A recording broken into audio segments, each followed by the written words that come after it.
I woke up to the frantic beeping of a heart monitor, a plastic tube shoved down my bruised throat, and a terrifying, hollow emptiness in my stomach. I was 8 months pregnant when the drunk driver crossed the center line.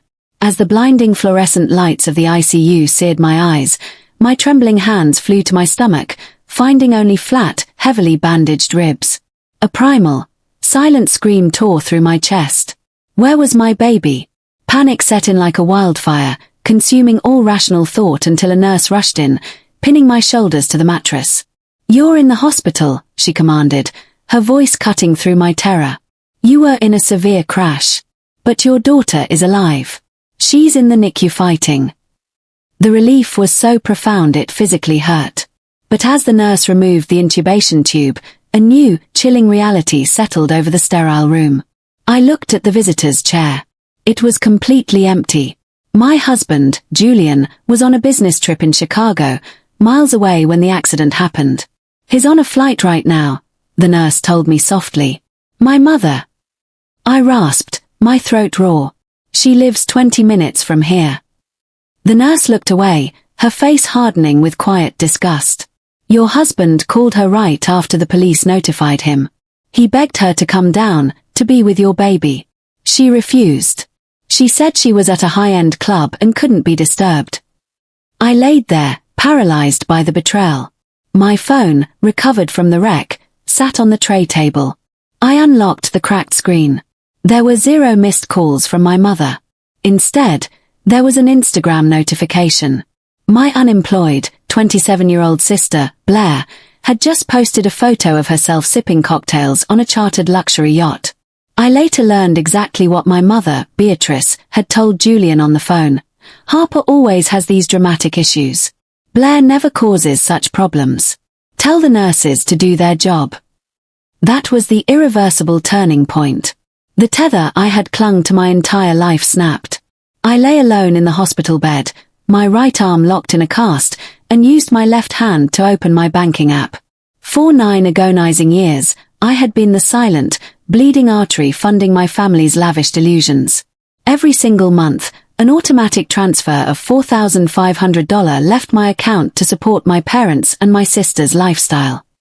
It was a silent sacrifice I thought was necessary. There were never any thank yous, only constant, passive-aggressive demands for more. I scrolled through the transaction history. 9 years. Nearly $500,000 flowing out like a never-ending stream. "This is what daughters do," my mother used to say. But what do mothers do? A mother should be standing outside the operating room doors when her daughter is fighting for her life. A mother shouldn't be ordering a second martini while her grandchild is in an incubator. With a heavy heart and a titanium resolve, I navigated to the recurring transfers page. 3 simple taps. Cancel. Confirm. 9 years of financial extortion ended in a second. It felt like a massive weight had been violently ripped off my chest. 3 hours later, the heavy door to my room pushed open. It wasn't my mother. It was my grandfather, Winston, a retired business magnate with a sharp mind who I rarely saw because of my mother's constant lies isolating him from me. He walked in carrying a thick, heavy folder. "I know, Harper," he said, his voice heavy with sorrow, laying the folder of bank transfers on my bed. "I've had a private investigator looking into Beatrice's finances. I saw the signs of her manipulation, but I stayed silent, hoping she would change. I made that same mistake with your grandmother. I won't let it happen to you." Just then, my dad, Thomas, walked in. His eyes were bloodshot, his face etched with a crushing shame. He had finally found his courage. "I tracked her phone, Harper," my dad choked out. "I knew she was at the club while you were bleeding on an operating table. I couldn't stand by and be a coward anymore. I called your grandfather. I told him everything." 10 minutes later, the hallway echoed with the click of heels. Beatrice swept into the ICU. She was dressed to the nines in a designer cocktail dress, her makeup completely flawless, as if she were arriving at a gala instead of a trauma ward. She immediately launched into a theatrical performance of maternal concern, but it was dead on arrival.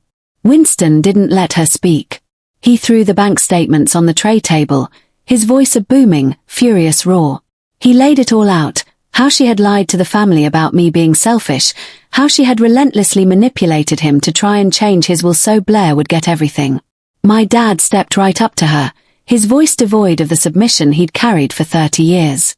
"I'm tired of watching you take advantage of her," he said coldly. "I'm choosing what is right. You disgust me." Beatrice's flawless composure shattered. The realization that her financial empire was burning down hit her eyes. She lunged toward my bed, begging me to talk to my grandfather, begging me to change his mind. I looked her dead in the eye. "I've funded your life for 9 years. Now it's over. I cannot save you this time." For weeks later, the world had entirely shifted. I was out of the hospital, and my sweet daughter, Mia, was growing stronger every day. Beatrice called incessantly, leaving voicemails begging for forgiveness. I never answered. Then came Mia's 1-month celebration at our house. I invited my friends, colleagues, my dad, and grandfather Winston. In a moment of weakness, I decided to give my mother one absolute last chance. I invited her. She showed up 45 minutes late, and she brought Blair with her, uninvited. They didn't come to see the baby. I watched from the kitchen as my mother constantly eyed my grandfather. 30 minutes into the party, I overheard Blair whispering frantically to Beatrice on her phone in the hallway. "You have to talk to him about the inheritance, Mom," Blair hissed. "My credit cards are maxed."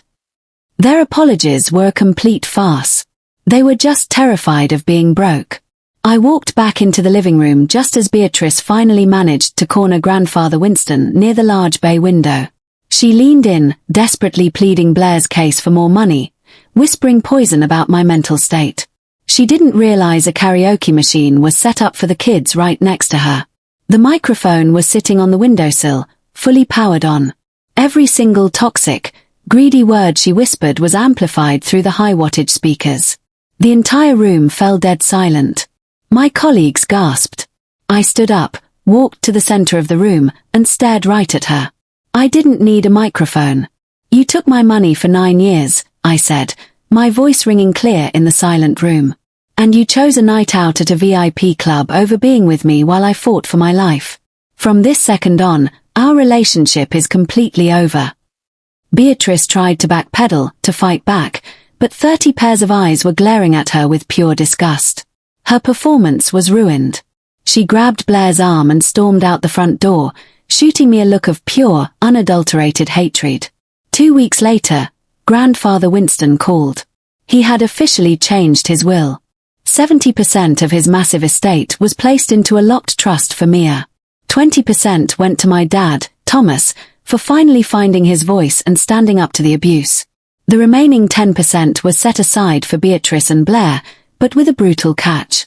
Beatrice had to complete 6 months of documented therapy with a licensed counselor, and Blair had to maintain a full-time job before they would ever see a single cent. Without my monthly transfers, their reality crashed hard. Beatrice was forced to sell off her expensive jewelry to keep the lights on. Blair's dream of being a full-time luxury influencer evaporated. At 27, she was forced to get her first real job working the register at a local coffee shop. My dad, however, changed for the better. He moved out, called me constantly, and became a deeply involved, loving grandfather. He was desperately trying to make up for lost time, and I gave him that chance. 6 months later, Blair texted me. She said she had kept the coffee shop job and started therapy. She wanted me to know she was trying to be a better person. I wasn't ready to fully forgive her, but I typed back 2 simple words: "Good luck." Now, as I sit in my cozy living room, watching Mia build block towers on the rug, I know exactly who my family is. My grandfather comes over every Sunday to share stories. Julian is right by my side. My dad is finally the father I needed. I learned the hard way that family isn't about blood.